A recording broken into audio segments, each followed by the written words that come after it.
Thank you, Sean, and thank you all for coming. This is great. I'd really like to express my thanks to the Dedalus Foundation for their support of artists and scholars at multiple stages, and so they really do remarkable work. All right, I project. It's okay.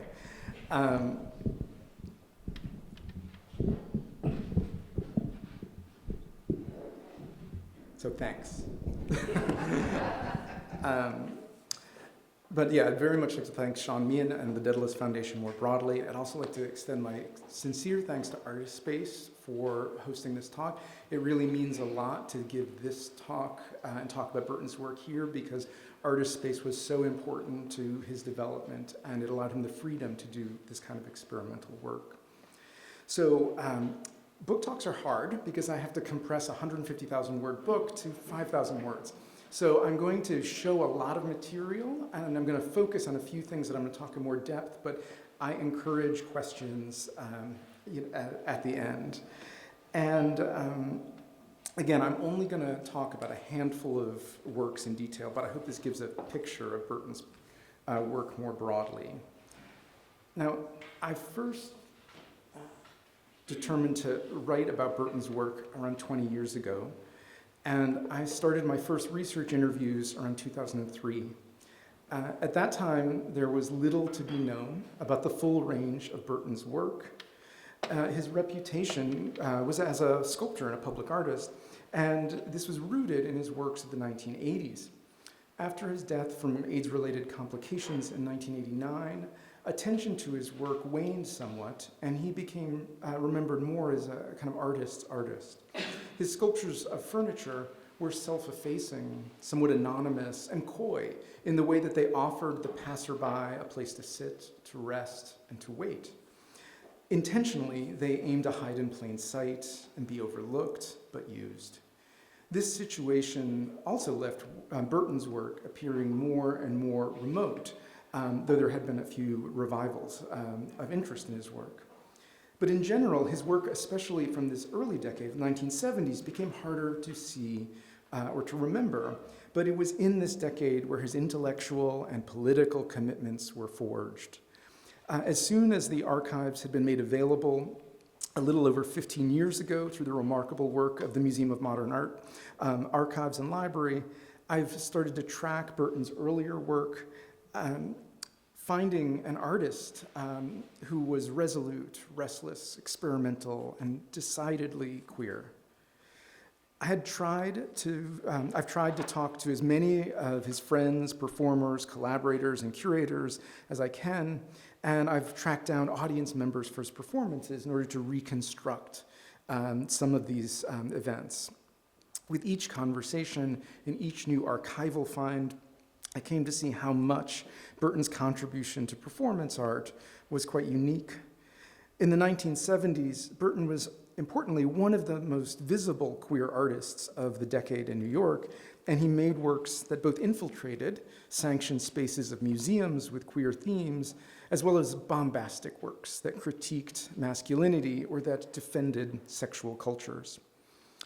This book is the first monograph, I hope not the only one, on Burton's work, and it publishes these performances and other artworks, some for the first time.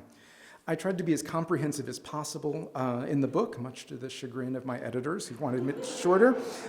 So it really does cover just about everything I could find about the performance actions and installations that he made in the decade. Now, so the book is organized into two sections, with the introduction in the first chapters kind of giving the key concerns and early experiments. The second section, however, follows three parallel tracks through the 1970s, and that's how I'm going to structure today's talk, is through these three parallel tracks. And so I'll follow them as a way to introduce some of the key themes. And so it's basically the behavior tableau, the more bombastic works, and the sculpture. Now, in each of these paths, which are, first, his work on nonverbal communication and power dynamics, second, his overt installations and performances that confronted stereotypes about queer sexual cultures or that critiqued heterosexual masculinity. These works were running parallel with his development of his furniture sculptures, which begin in the early 1970s. And increasingly in all three, he was oriented towards making anonymous public art that served the public through camouflage. Now, for each of these three paths, again, I'm only going to talk about basically one work each, but I hope it gives a sense of the range of the book and also some of the variations of his own practice. Now, in this three paths, there's going to be two themes that I'm going to keep returning to. And first, this is how Burton explored what it meant to hide in plain sight with his work. His works deployed camouflage and coding to infiltrate sanctioned spaces and public places, and he was interested in how covert communication or signaling could happen under the unwitting eyes of the public. As I will discuss, it was the practice of street cruising and the queer experience of public space that provided a resource for Burton's performances about body language, sexual signals, and behavior. Second, I will discuss a main ethical and political theme of Burton's work, which was his critique of exclusion and elitism. Burton was heavily influenced by feminism's critique of hierarchy and representation, and he sought to build an allied and parallel critical mode out of the politics of gay liberation. Now, in isolating these two themes, I'm, again, summarizing them as a way to get us through the 1970s with Burton's work. Now, throughout that work, he was interested in inhabiting public space otherwise. And this characterizes both the performances and the sculptures. Camouflage, infiltration, and dissemblance were repeated themes across a wide range of work. For instance, questions of disguise were key to Burton from his earliest experiences onward, and he interrogated how people might present themselves differently through clothing and gesture. Burton was not interested in identity or essence, but instead how the body could behave differently, how it could learn new languages and broadcast signals, whether covert or overt. What became clear to me in writing this book was how much Burton's own experience of navigating urban streets queerly and with purpose provided him with such a set of tactics and questions for how to reconsider the languages that bodies spoke and the spaces they shared. My central argument in the book is that Burton's art took his queer experiences as core resources. In particular, he looked to street cruising, exploring the ways in which the coded communication could occur in public spaces. He studied this activity very seriously, and he turned to behavioral psychology and anthropological studies of nonverbal communication to better understand how acts and actors could have very different meanings to those who knew how to look at them. Ultimately, this research into cruising would be what he transposed from performance into sculpture as he began to make functional sculptures that were open to all, hiding in plain sight as benches, tables, and chairs. By 1980, Burton would boldly remind that it was cruising that was the source of his behavior tableau and his individual behavior tableau in particular, saying, quote, "I try to get the poses that I see in the bars, in the baths, and on the street corners that I frequent. I mean, my own personal experience has to come into it. Your work is nothing if your content isn't your personal experience." Cruising for Burton was not just about sexual potential, it was also exemplary of the complexity of queer behavior in public. The dynamics of cruising, with its silent signaling, its mutinous accords, and its nonverbal communications, were central to perhaps Burton's most important and thoroughgoing artistic experiments throughout the 1970s, his behavior tableau performances. There were multiple iterations of this format, starting in 1972 with the 5-person group behavior tableau performed at the Whitney Museum, and including a 2-person performance at the Guggenheim Museum in 1976, and a 1-person performance that was performed in multiple cities in 1977 and then reprised in 1980. Now, in this talk, I'm not going to detail the individual themes of these iterations, but rather stay on the overall format that Burton established for them. But in the Q&A, I'm happy to kind of talk about the individual differences.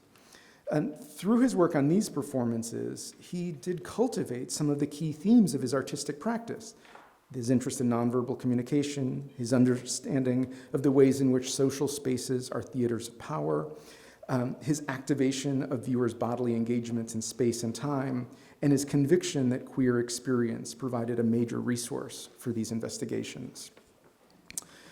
Burton established very specific parameters for these performances that prescribed the audience size, the spatial organization of the performance, a limitation of sound, and the performance style. So each behavior tableau performance would last anywhere from 50 to 90 minutes, during which time performers enacted as many as 80 individual scenes of around perhaps 1 to 5 minutes each, with intervening blackouts separating one scene from the next. In these multi-figure works, performers all looked alike, and their movements were glacially slow, if they even moved at all. The presentations were soundless, and audience members sat in tightly packed chairs at an extreme distance from the set.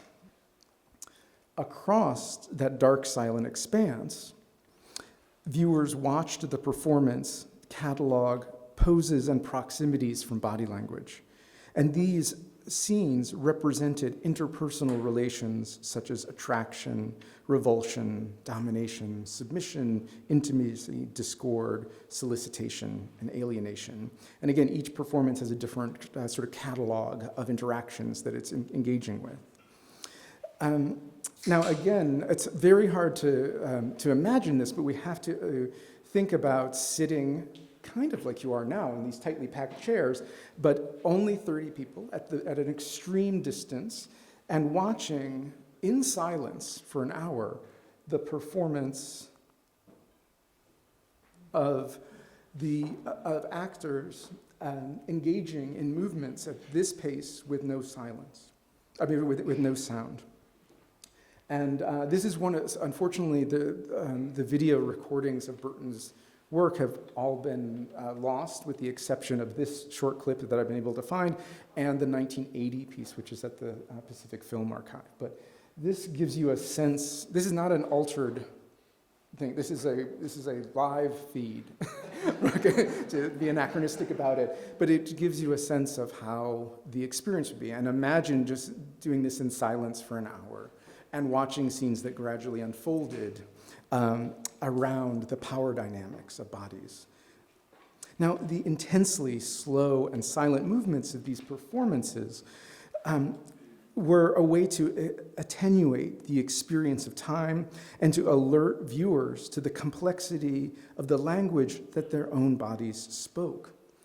Rather than see the performing body as a site of presence, as was common in many of the works of body art in the 1970s, Burton never performed himself in these works, and instead he understood the performing body as a vehicle for our shared significations and communications through gesture, pose, and proximity. Burton committed himself to the study of these nonverbal communications, both in his active participation in Cruising's theater of gesture and in his study of behavioral psychology and communication studies. Fueled by his interest in the coded languages of Cruising and in dissemblance and camouflage as queer survival tactics, Burton turned to the cybernetic literature on nonverbal communication. There he found an elaborate unpacking of the ways in which social relations and behavior were constituted through gesture, contagious affect, and the policing of deviance. In particular, he drew upon Ray Birdwhistle's foundational work on kinesics, on the system of signal and feedback of bodily and facial cues that served as the matrix within which verbal communication occurred. Birdwhistle's work charted how issues of control, dominance, reciprocity, and resistance were expressed as conscious or unconscious bodily signs that modified or contradicted spoken language.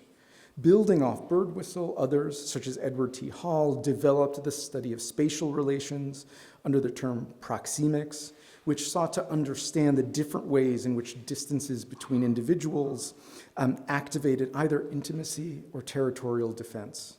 Between these two related formulations, Burton saw a compositional vocabulary for multi-figure performance and a conceptual framework in which, for the audience to experience it. Now, Burton owned, read, and cited these specialist books of cybernetic behavioral psychology often, but his synthesis of them was reliant on other, more general texts, such as the Shefflin's Body Language and Social Order, and Julius Fast's popularizing account, Body Language. Both of these books sought to demonstrate a wider range of examples of this level of communicating in everyday environments. And these are some pages from Shefflin. And Shefflin's heavily illustrated book no doubt provided inspiration for Burton's mapping of these ideas onto his tableau vivant format. In particular, both Shefflin and Fast also discussed the ways in which body language was used to understand and manage sexual signaling, both overtly and covertly. In these texts, there was a recurring concern about the detection of homosexuality and the ways in which same-sex proximity could produce the question of intimate relations between men. I believe that it was this anxiety about queerness that helped cement Burton's interest in these studies and in thinking about how they could be strategically used both to explore and to camouflage work that included, among other things, same-gender intimacy as a possibility. Burton read this material intensely and when he was developing his first group behavior tableau for the Whitney in the early 1970s. This work lasted over an hour with more than 80 individual scenes of these slow, silent movements. And this performance examined group dynamics amongst 5 performers with a focus on bullying, power dynamics, and secret intimacies. In his notes, Burton wrote that this work's themes were, quote, isolation and rejection, sexual confusion, and emotional violence, unquote. Across these scenes of slow relations enacted by these 5 male-signifying performers, there were many moments in which intimacy was implied, as well as evidence of group dynamics in which one figure was singled out and castigated. All of this could be understood as part of the work's ostensible account of power and social relations, which is how he explained the work, but it also related more specifically to the issues that were daily faced by gay and lesbian individuals navigating issues of disclosure, of surveillance, and heteronormativity. Because the cast were all male-signifying and of similar body types, homoerotic and homosocial potential became proposed, if never overtly figured, in these displays of intimacy, aggression, and submission. This is the subtext that would cumulatively accrue for viewers, especially since there were certain tableaux that would propose intimacies amongst the performers, and you can see 2 on the cot in the upper right. Now, such displays in the behavior tableau format of the body's slow-moving language of poses were amplified by the particular situation of viewing and control exerted over the audience by Burton. And here I want to talk more about the scene of viewing. This enforced distance between the audience and the performance is one of the format's central tactics. And Burton would demand this whenever he proposed a performance of one of these works. A reviewer of a later iteration of the behavior tableau called this distance between the audience and the performance a monstrous gap between the two. And in this gap, silence was essential, and Burton would always make it a requirement of these works as well. To heighten this experience, Burton limited this audience to a small number of 30 people, guaranteeing a full house at almost every run, but also guaranteeing that no one sat alone. Now, this is not the best photo, but it shows some of the seats here. Now, if you've been to the Guggenheim Auditorium, this beautiful space, Burton set up folding chairs behind all of the chairs in the auditorium, and that's where viewers watched it from. So again, you have to imagine only the back row, 2 rows tightly packed together in an hour of silence and the dark, fidgeting with each other. And the impact of these works was the result of a combination, not just of their content, their near motionless progression, the total silence, and the situation of viewing these works at that closely packed set of chairs at the other end of the room. In one interview, Burton said of these requirements, quote, "In the behavior tableau, what I want people to become aware of is the emotional nature of the number of inches between them," unquote. Burton did not just want to teach audiences about kinesics and proxemics. He wanted to enfold and entrain them into a situation of heightened awareness of their own spatial intimacies and bodily signaling laterally with each other. Not only were audience members watching painfully slow performances of the shifting meanings of bodily poses, they were themselves performing in affective relation to others who sat near them in protracted silence, punctuated by one another's sounds of endurance. Burton admitted to this when, in preparation for the work for Documenta 6, he explained to the curator that the seating for the performance must be limited to a small number in 2 rows because, quote, "the small size is also essential for psychological reasons." Each version of the behavior tableau represented issues from queer experience, from the power dynamics of groups with group behavior tableau, to the vicissitudes of a same-gender pair's relations with pair behavior tableau, to the signifying of sexual confrontation and gender ambivalence with a naked solo performer in individual behavior tableau. Beyond the queer content of these performances, I argue in the book that the format of the behavior tableau also operated to produce queer affects in tandem.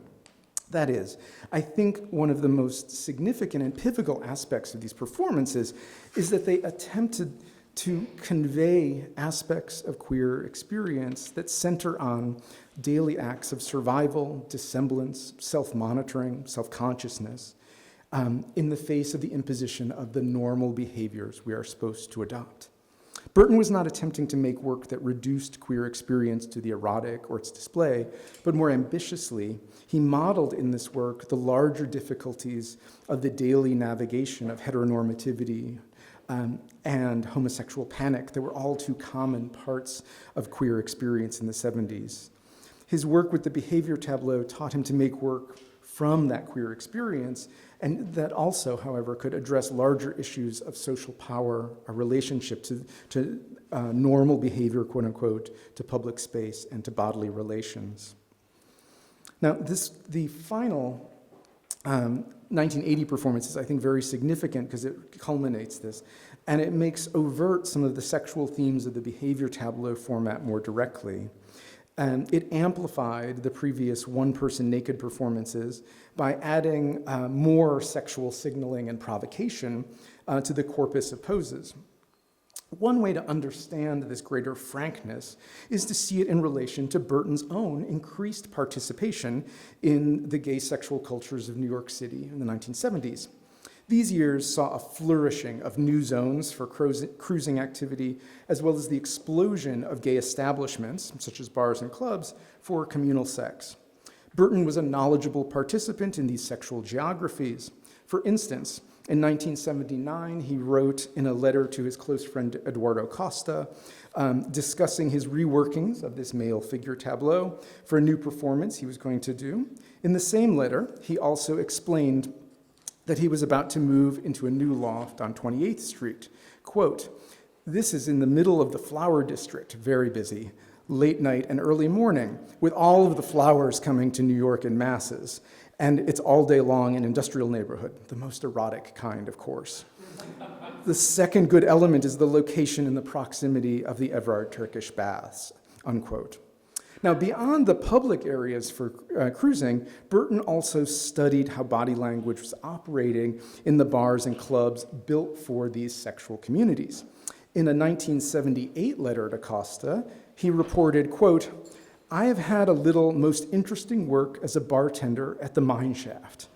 Do you remember the notorious all-male after-hours sex club near 14th Street and the Hudson River, unquote.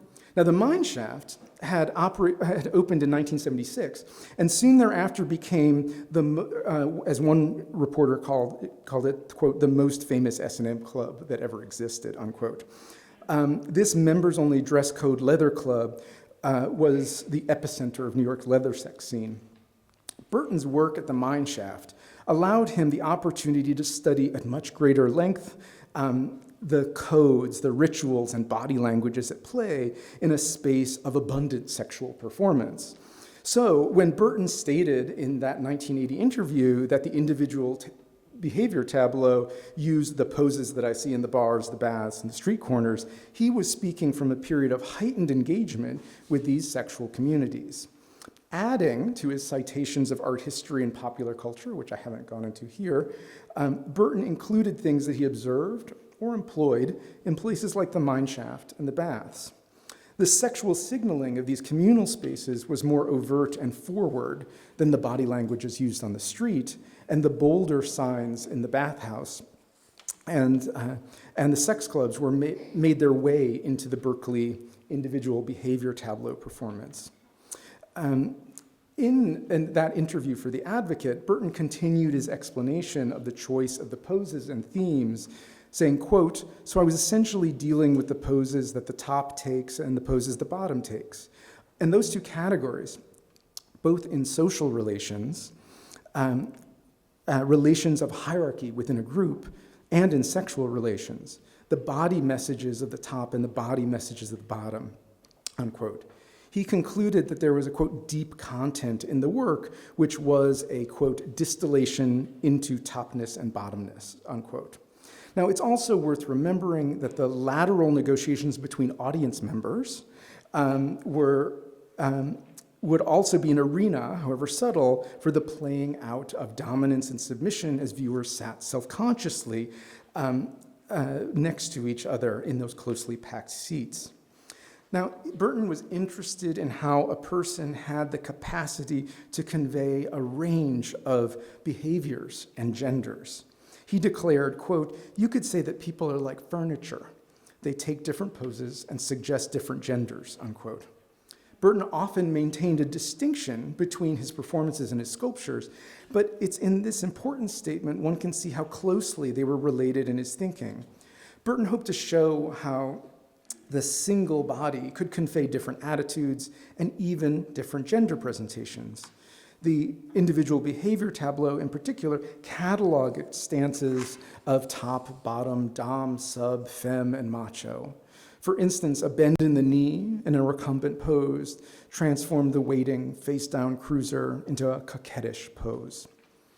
Burton told The Advocate interviewer, Edward Brooks DeSalle, quote, "These gestures are associated with masculinity and femininity, falsely so.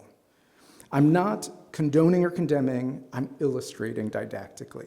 There's a deep content in these poses which can be seen in the photographs of aggressive statements made through poses and passive statements made through poses, tops and bottoms, not only for sexual reasons, but also for very other social reasons as well," unquote. In Burton's understanding of the learned corpus of body language, gender was not intrinsic, but adopted and inculcated, and his works often played with how the same body could communicate these different genders and attitudes. Through the oscillating gendered connotations of the series of poses, that single body could shift in what it communicated, how it behaved, and what relations it established. The behavior tableau were central to Burton's performance work, and so I spent the most time talking about them. But running alongside these performances that had kind of plausible deniability, it's just about body language, right? Were a series of works in which there was no plausible deniability, which they were very overt works in which Burton more directly critiqued masculinity and its exclusions. And so here now we're moving into the second stream. Since the early 1970s, Burton was directly influenced by feminism. He learned firsthand from those very close to him, such as Marjorie Strider, Jane Kaufman, Elke Solomon, Hannah Wilke, and Sylvia Slay. And he read extensively the writings of his friends Linda Nochlin. Now, in the year after the Stonewall Uprising, Burton became more resolute in his criticism of the art world's elitism and exclusions, and he began increasingly to be impatient with its code of silence about homosexuality. He looked to feminism as a model for the promise he saw in gay liberation. But he also began to make works that were in dialogue with feminism's critique of representation of women in popular culture and in art history. Jane Kaufman remarked that Burton, quote, saw feminism and gay rights as the same fight, unquote. Now, in some of his performances, Burton interrogated the stereotypes that circulated about women in art history and popular culture, and a main focus of his was on the limited repertoire of representational options afforded to women. I can't go into all these performances here, but they come from a deep respect for feminism and a desire to think about how gender and sexuality operated as axes of exclusion. In the mid-1970s, Burton would make this more explicit in a series of works that critiqued the presumed masculinity of the role of the artist. At Artist Space in 1974, Burton ascended a pedestal to perform as the lampoonish character of the modern American artist. This costumed and made-up figure was a distillation of these sexist and chauvinistic traits assumed of the modern artist, and it was a critique of the way that performative masculinity excluded other identities. It was, as he conveyed in 1975, quote, a generalized, mythified image of the free-thinking, creative individual, the so-called artist, unquote. Burton had premiered a preliminary version in 1973 at Oberlin College, where the character was used to illustrate and conclude a performance known as Lecture on Self, which is much too complex to go in here, but it's one of my favorite works. From this 1973 version, Burton adapted and expanded it for the 1974 Artist Space performance. Now, this character that Burton created was a grotesque, that is, a comically outlandish and exaggerated figure. It made confrontationally visible the presumptions and exclusions that Burton was seeing in the art world. Consistent across its versions were its identifying traits: splattered overalls, a protruding dildo, gender-ambiguous hair, and platform shoes. To find out about the platform shoes, you're going to have to read the book. As I will discuss, this work took specific aim at one minimalist artist, Carl Andre, but its resulting mockery became a vehicle for Burton to intervene in other artistic debates about gender and sexuality in the mid-1970s. So the overalls are a direct reference to Andre's daily uniform. Andre costumed himself in the same German-made bib overalls for decades and kept his hair long and stringy in the 70s. These overalls allowed Andre to affect a working-class origin, which he never neglected to remind interviewers of in the 60s and 70s. But by many, this outfit was also taken as a sign of artistic posturing, a view on which Burton capitalized. Now, the modern American artist donned Andre's signature overalls, and Burton even added his cartoonish colored patches on them to indicate inauthentic paint splatters. And these splatters, of course, start at genital height, and making it really clear the equation of virility and artistic creation that Burton was caricaturing. Now, Andre had often used metaphors of sex and masculinity to account for his ideas and his work. About his sculpture Lever, Andre famously asserted in a widely quoted line from a 1968 conversation with Burton's friend, the critic David Burton, Andre said, quote, "Most sculpture is priapic, with the male organ in the air. In my work, Priapus is down on the floor. The engaged position is to run along the earth," unquote. As Burton noted, overriding Andre's demurral about this, Borden noted, quote, "But his originally planned lever was not without sexual connotations, coursing through the doorway like a 34.5-foot erection," unquote. Now, that's David Borden's quote. Now, when Burton made his parodic, tragic, priapic artist, as he called it, he took Andre as the model. The choice was only partly informed by Andre's comments about the engaged priapism of Lever.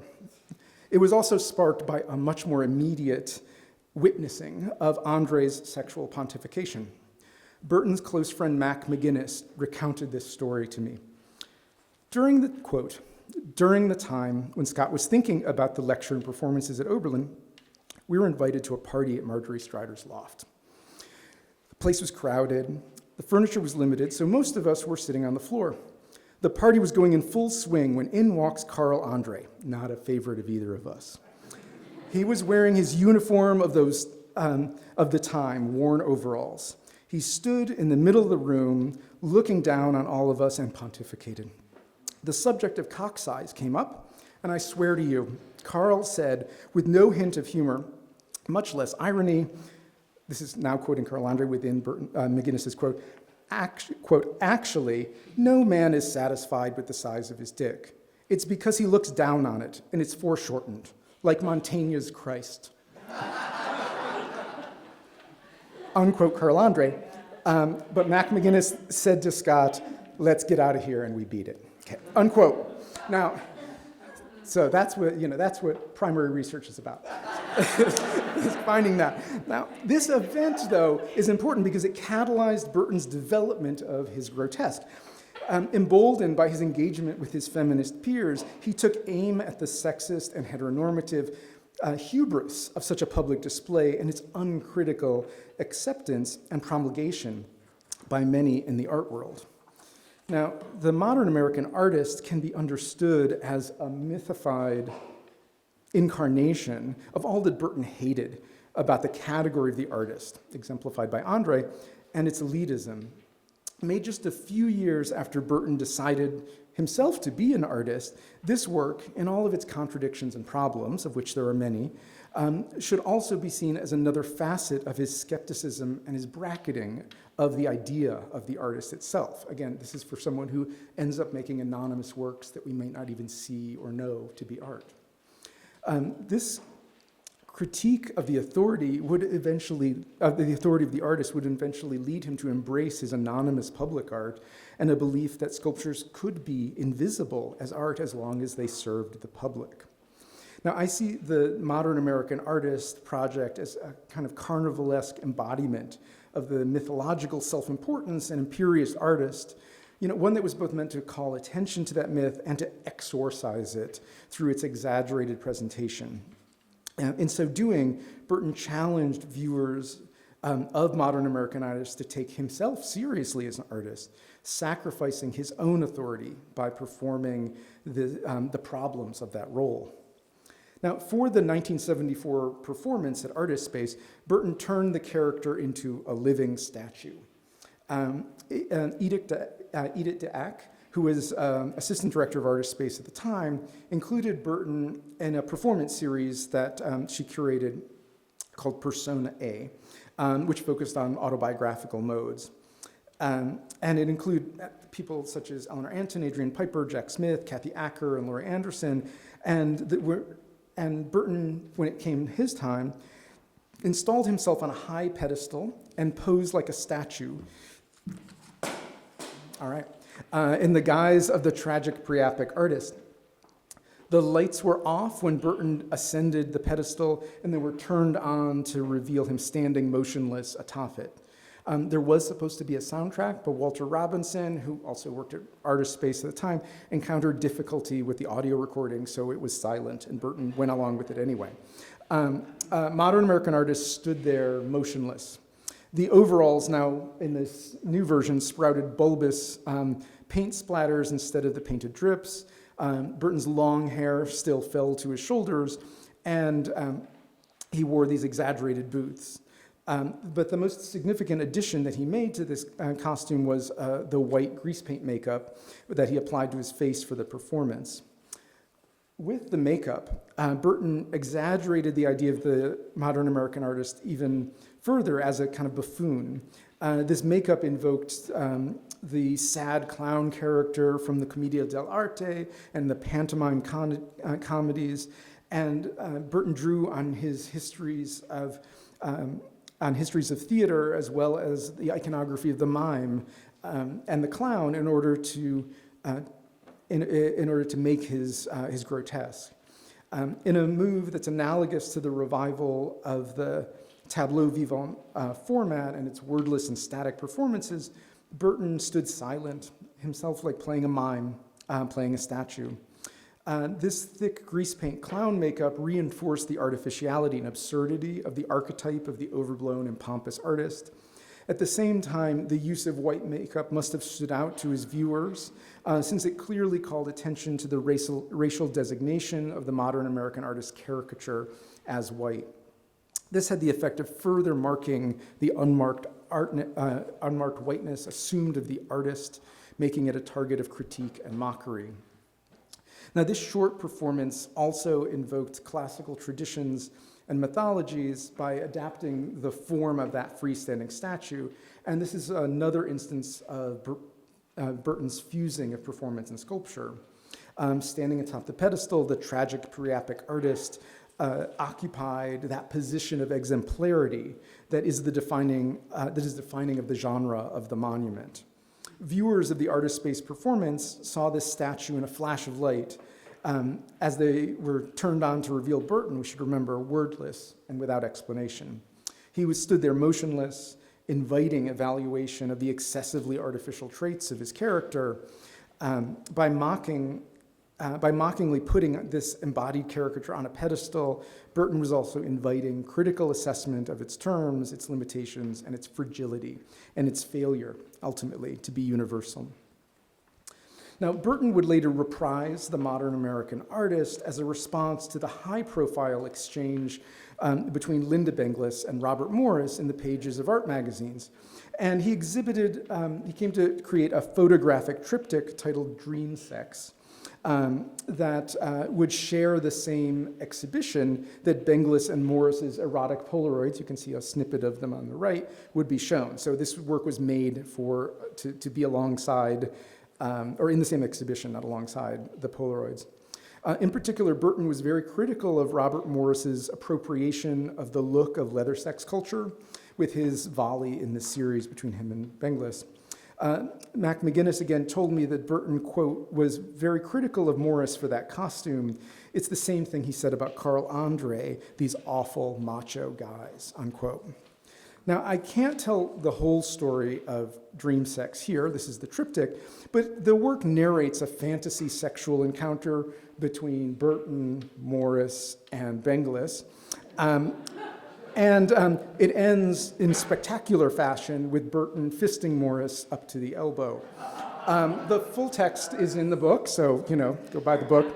But it's a remarkable work that has no holds barred about its participation in these sexual cultures. But perhaps one of the equally visible such interventions was Burton's contribution to the important 1976 exhibition at PS1 titled Rooms, where he installed a fisting dildo piercing a male symbol with the caption, "Fist Right of Freedom," dedicating this work in the catalog to homosexual liberation. Now, this work criticizes a series of salacious articles in the Village Voice that purported to be an expose of the scandalous world of leather sex and fisting. So Burton made a work in response to these articles that was equally parodic as some of his other works of these years, like The Modern American Artist, that lampooned the stereotype as a means of critiquing it. Now, in addition to these critical works, and again, I'm only going through them very quickly, I also want to emphasize that Burton was not just engaged in critique, he also worked tirelessly to promote lesbian and gay artists in the mid-1970s, and he started working on a special issue of the magazine Art Right that devoted to gay art. And it was not ultimately published, but had it been, it would have been the first anthology of gay and lesbian American art history. And it had a really interesting set of submissions and things like that. Now, alongside however, these two streams that we've been seeing, the behavior tableau performances and these bombastic grotesques, Burton also began to exhibit sculpture. And this is the third parallel track through which we're going to track the 70s.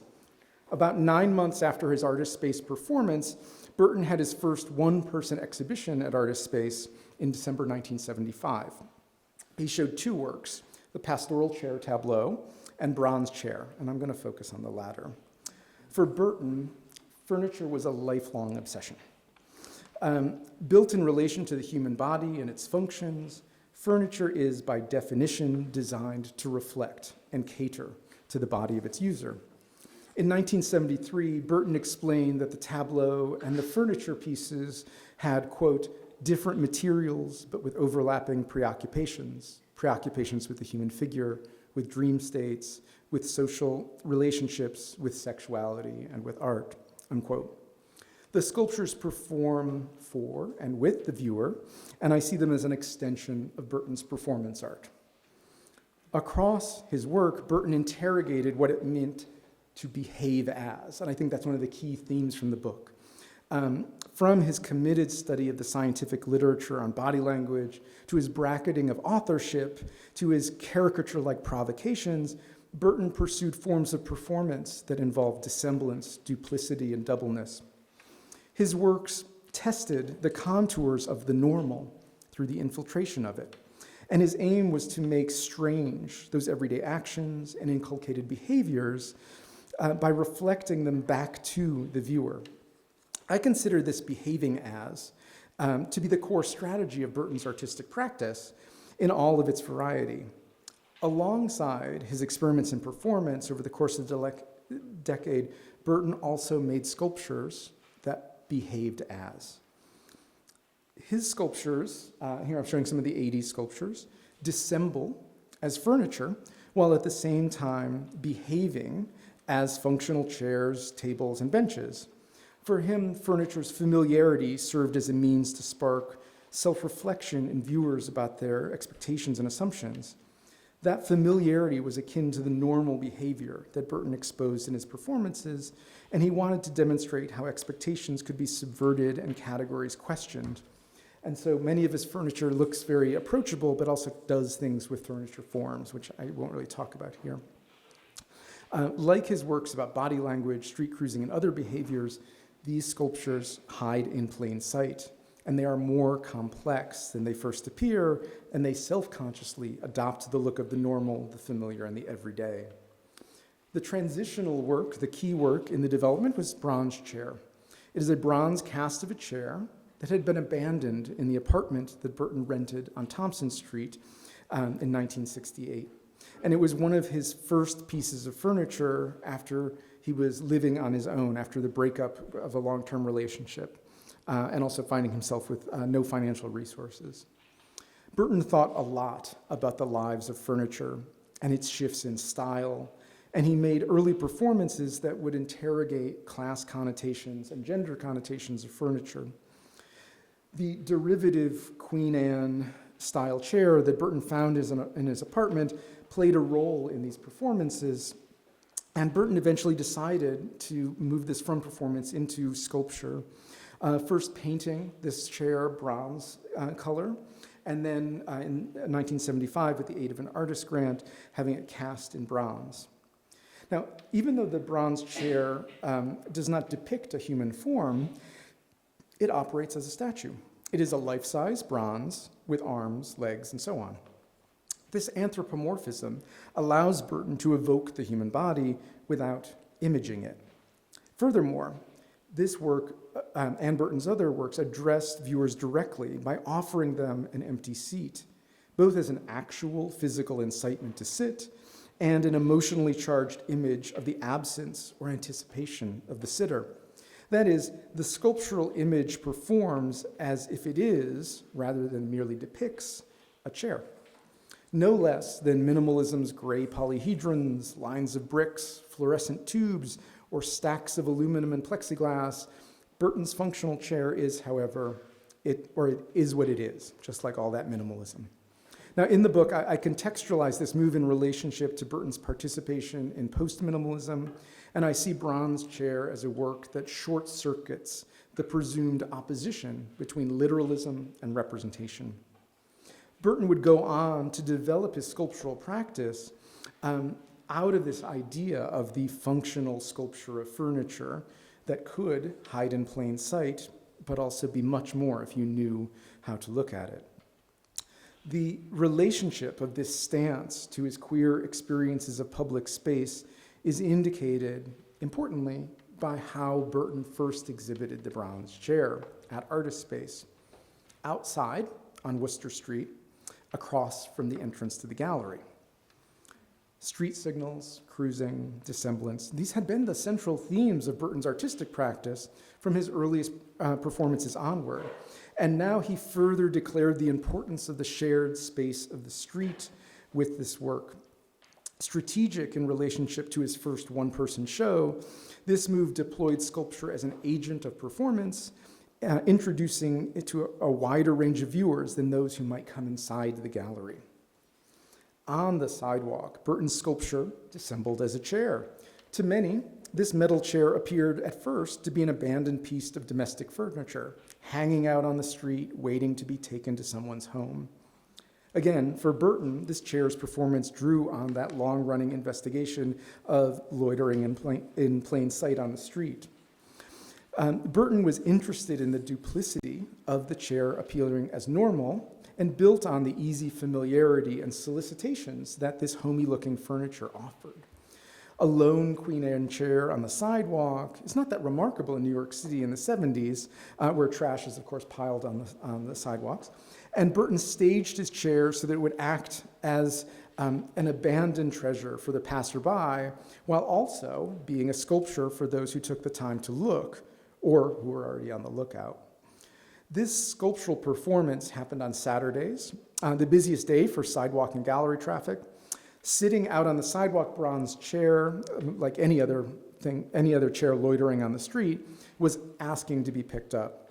As Burton knew well from his own accumulation of street furniture for his own home, anything usable left on the street in New York was likely to be taken. So on Saturdays, when the chair was sitting outside, Burton and his friends would be in the second floor of the Artist Space building having chair watching parties, keeping an eye on the work from the window. Now, thanks to the effectiveness of the sculpture's urban camouflage, more than a few people were enticed to carry away this apparently abandoned treasure on those Saturday afternoons. The few passers-by who attempted to pick up the Bronze Chair, however, were befuddled by its approximately 250 pounds of metal. The duplicity of this chair became evident as soon as one attempted to move it. He would later change this strategy so that it didn't seem to play a trick on the viewer, and he learned a lot from the receptions of this work. But Burton's Bronze Chair performed its dissemblance on the sidewalk, and it allowed Burton to see a means of bringing together his interest in performance, in street works, in hiding in plain sight, and in proxemics and in furniture. Responding to an interviewer, he once said, quote, "You ask me how this endeavor of the individual objects broadened into what is now called public art. My stock answer is that I first did the chair and then I placed it," unquote. Significantly, Burton's first sculpture was, in this regard, also a public and social sculpture. It is from these lessons that Burton, of the Bronze Chair and its sidewalk placement, that Burton came to develop his public sculptures of benches and chairs and tables that offer themselves to the passers-by. The full story of Burton's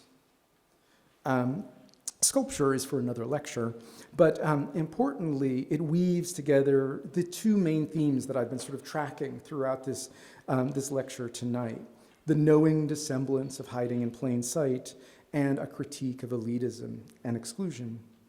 Burton's sculptures do hide in plain sight as furniture, and he used the forms of the chair, the bench, and the table because he knew that these would be familiar and approachable for anyone, regardless of whether they knew these were works of art or cared. Burton embraced anonymity in order to serve in public. and his sculpture came from his ambitions to make art that was, he hoped, anti-elitist and useful. The main lessons that from Burton that I've tried to convey in my book is how he drew resources from his daily queer life to question more broadly how art could be open to difference and open to all. He saw how exclusion and hierarchy derailed those marked as different or subordinate, and he tried to think of how to speak back to that exclusion and, more importantly, find a more embracing position. Burton was I would say, Burton was one of the most important out queer artists of the 1970s, but my book is not about identity. Rather, it's about an artist who worked from his particular experiences to reconsider art's audiences and potential.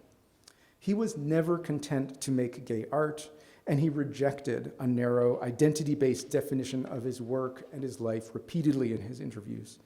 But he nevertheless used the lessons of his daily experiences of being queer to contest power dynamics and to make space for variability, difference, and potential.